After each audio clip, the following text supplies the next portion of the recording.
రోజుల క్రితం భారతదేశ పార్లమెంటులో బీజేపీ ప్రభుత్వం ఆధ్వర్యంలో 131వ రాజ్యాంగ సవరణ బిల్లును ప్రవేశపెట్టడం జరిగింది. బీజేపీ ప్రభుత్వం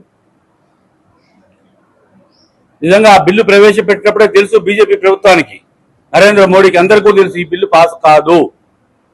అదేంటంటే మహిళా రిజర్వేషన్ అమలు చేస్తా 33% అనే ముసుగులో డీలిమిటేషన్ కూడా దాంతో పాటే పొడుచుకొని వెళ్ళిపోదాం, అయిపోతుంది అనే ఉద్దేశంతో, చేతులు దూపుకుంటే అయిపోతుంది అనే ఉద్దేశంతో ఒక కుట్రతోని కపట ప్రేమతో ఒక డ్రామా ఆడింది. మొత్తం పార్లమెంట్ వేదికగా ఆ డ్రామా స్పష్టంగా కనపడతా ఉంది. నిజంగా ఎంత శోచనీయం అంటే పెద్ద పెద్ద రాష్ట్రాలకు, వెస్ట్ బెంగాల్, తమిళనాడు రాష్ట్రాల్లో ఎన్నికలు జరుగుతున్న తరుణంలో ఇంతకుముందే పార్లమెంటులో ఈ యొక్క బిల్లుని, మహిళా బిల్లును 2023 సంవత్సరంలో ఇదే నరేంద్ర మోడీ ప్రభుత్వం ఉన్నప్పుడు మహిళా బిల్లు పాస్ చేయడం జరిగింది. పార్లమెంట్ చట్ట రూపం దాల్చలేదు.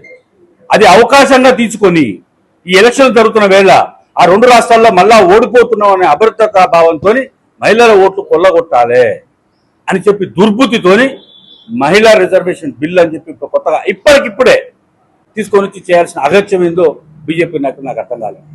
అంటే నీ దుర్బుద్ధి ఏందో, నీ కుట్రనీతి ఏందో, నీ డ్రామా ఏందో దీంట్లో అర్థమవుతా ఉంది. 2023లోనే కదా మహిళా బిల్ తీసుకొచ్చింది.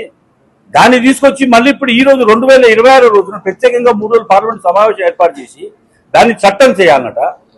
ఆ చట్టం తర్వాత డీలిమిటేషన్ చేయాలన్నట. డీలిమిటేషన్ చేసిన తర్వాత అదంతా కూడా 2029 తర్వాత ఇంప్లిమెంట్ కావాలట. ఈ రోజు చట్టం చేయాలట. ఎంత హాస్యాస్పదం చూడండి మీరు. పార్లమెంట్ లో పూర్తి మెజార్టీ లేదు, 2/3 మెజార్టీ లేదు. వాళ్ళకి తెలుసు మేము పాస్ కాము, దీంట్లో బిల్లు వెనకకు పోతుందని చెప్పి వెనకకు పోవాలే. కాంగ్రెస్ పార్టీని, మిగతా పక్షాలన్నింటినీ కూడా ఈ యొక్క దేశంలో బదనాం చేయాలి, మహిళా ఓట్లను కూడగట్టుకోవాలన్న ఏకైక దురుద్దేశంతో ఈరోజు భారతీయ జనతా పార్టీ ప్రభుత్వం ఉన్నదని చెప్పి తెలియజేస్తాం. అదొకటే కాదు, ఎప్పుడైనా సరే భాజపా ఏదైనా ఎలక్షన్లు వచ్చినప్పుడు తప్పనిసరిగా ఏదో ఒక నాటకం ఆడుతుంది, ఏదో ఒక డ్రామా ఆడుతుంది. నీకు ఇన్ని రోజులకు మహిళా రిజర్వేషన్ బిల్లు, డీలిమిటేషన్ బిల్లు గుర్తుకొచ్చిందా? ఈ మధ్యకాలంలోనే ఎలక్షన్లు అయినా కదా, రాజస్థాన్ అయితేంది, మధ్యప్రదేశ్ అయితేంది, ఉత్తరప్రదేశ్ అయితే ఆ రాష్ట్రాల ఎన్నికలు జరిగినప్పుడు నీకు ఎందుకో మహిళా బిల్లు గుర్తుకు రాలేదు. అంటే అక్కడ నీ రాజ్యాలు ఉన్నాయి కాబట్టి నీకేం ఇబ్బంది లేదు కాబట్టి తీసుకురాదు. ఇప్పుడు ఈ రాజ్యాలలో కనుక ఓడిపోతే కష్టమవుతుంది, మహిళల ఓటు తీసుకొని గెలవాల్సిందే ఖచ్చితంగా అని చెప్పి దుర్బుద్ధితోనే, ఒక కుట్ల నీతితో ఈ యొక్క కార్యక్రమం చేపట్టిన నరేంద్ర మోడీ నీ ఆటలు సాగనీయం. నిజంగా రాహుల్ గాంధీ గారు, మీరందరూ కనుక పార్లమెంట్ సమావేశాలను చూస్తున్నట్టయితే ప్రియాంక గాంధీ గారు, రాహుల్ గాంధీ గారు కళ్ళకు కట్టినట్టుగా వివరించినారు. ఈ బీజేపీ వాళ్ళ కుట్ల నీతి ఏందో, వీళ్ళు ఆడుతున్న నాటకాలు ఏందో, ఈ డ్రామా ఏందో. బ్రహ్మాండమైన స్పీచ్ రాహుల్ గాంధీ గారు, ప్రియాంక గాంధీ గారు.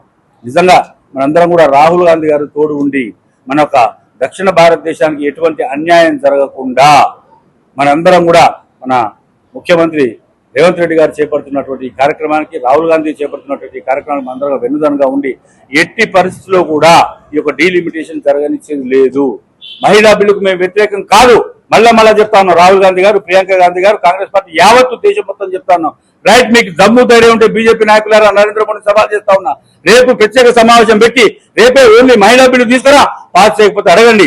2023లో ఏ విధంగానైతే పాస్ అయిందో అదే విధంగా పాస్ చేసుకోండి. 2023లో తెలుసా, పార్లమెంట్ సభ్యులు 543 మంది ఉంటే దాదాపుగా 98% ఓటింగ్ హాజరు ఉంది. ఆ రోజు 98% ఆ యొక్క బిల్లు పాస్ అయిపోయింది.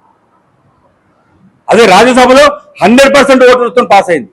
దాన్ని చట్టం చేయడం కోసం ఏకంగా తీసుకొచ్చి మహిళా బిల్లు చట్టం చేయొచ్చు కదా, దానికి లింకేజ్ ఎందుకు పెడుతున్నావు? అదేదో చట్టం చేసిన తర్వాత 2029 తర్వాత అమలు చేస్తానని ఎందుకు అంటున్నావు? ఇంకొక హాస్యాస్పదమైన విషయం ఏంటంటే 2011 జనాభా ప్రకారం డీలిమిటేషన్ చేస్తా అంటాడు. ఏం ప్రజలు అమాయకులా, పిచ్చోళ్ళ? 15 సంవత్సరాల క్రితం సెన్సస్ తీసుకొని ఈరోజు డీలిమిటేషన్ కార్యక్రమం చేస్తామంటే ప్రజలు చూసి నవ్వుకుంటున్నారు. కనీసం వాళ్ళకు తాకెక్కట్లేదు. ఇంత అన్యాయంగా చేస్తా ఉన్నామే, ప్రజలు సహించలేదు, ప్రతిపక్షాలు సహించరు, ఇటువంటి కార్యక్రమాలు చేయకూడదనే బుద్ధి ఇది కూడా లేకుండా, జ్ఞానం లేకుండా చేస్తా ఉన్నారు. ఇది చూస్తూ సహించరు ప్రజలు. ఖచ్చితంగా దీన్ని వ్యతిరేకిస్తారు. వాళ్ళకి బుద్ధి వచ్చింది, బుద్ధి రావాల కూడా.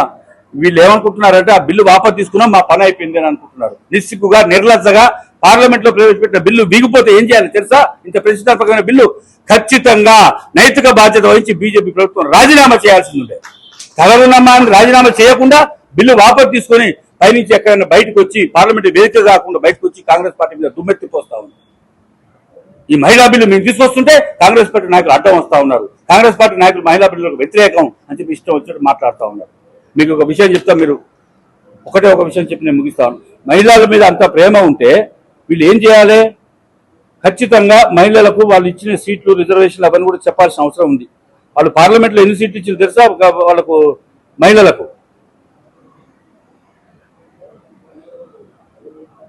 240 మంది పార్లమెంట్ సభ్యులు ఉన్నారు. వాళ్ళకి భాజపా పార్లమెంట్ మొత్తంలో 31 మంది మహిళా ఎంపీలు ఉన్నారు. అంటే 12.9% మాత్రమే ఉన్నారు. రాజ్యసభలో 106 మంది రాజ్యసభ మెంబర్స్ ఉన్నారు. 18 మంది మహిళా ఎంపీలు ఉన్నారు. అంటే 16.95%. వీళ్ళు మహిళా రిజర్వేషన్ గురించి మాట్లాడుతూ ఉంటారు. మహిళల మీద మాకే ప్రేమ ఉంది, మహిళల పట్ల చట్టం తీసుకొస్తే వీళ్ళు అడ్డుకుంటున్నారు అని చెప్పి మాట్లాడతారు. ఇటువంటి పిచ్చి ప్రేరణలు వద్దు. నీకు నిజంగా ఇప్పుడు మళ్ళా మేము అడుగుతున్నా, నీకు దమ్ము ధైర్యం ఉంటే పార్లమెంట్ లో రేపే ప్రత్యేక సమావేశం పిలిచి మహిళా బిల్లు ఒక్కరి నువ్వు ప్రవేశపెట్టు. ఖచ్చితంగా తీర్మానం పొంది మహిళలందరూ కూడా మనందరూ కూడా సాధిద్దాం, మహిళలకు రిజర్వేషన్ కల్పిద్దామని చెప్పి సందర్భంగా మనవి చేస్తూ మనందరం కూడా కాంగ్రెస్ పార్టీ వెంట ఉండాలని చెప్పి మనవి చేస్తూ ఈ అవకాశం ఇచ్చిన మీ అందరూ కూడా నమస్కారం తెలియజేస్తాం.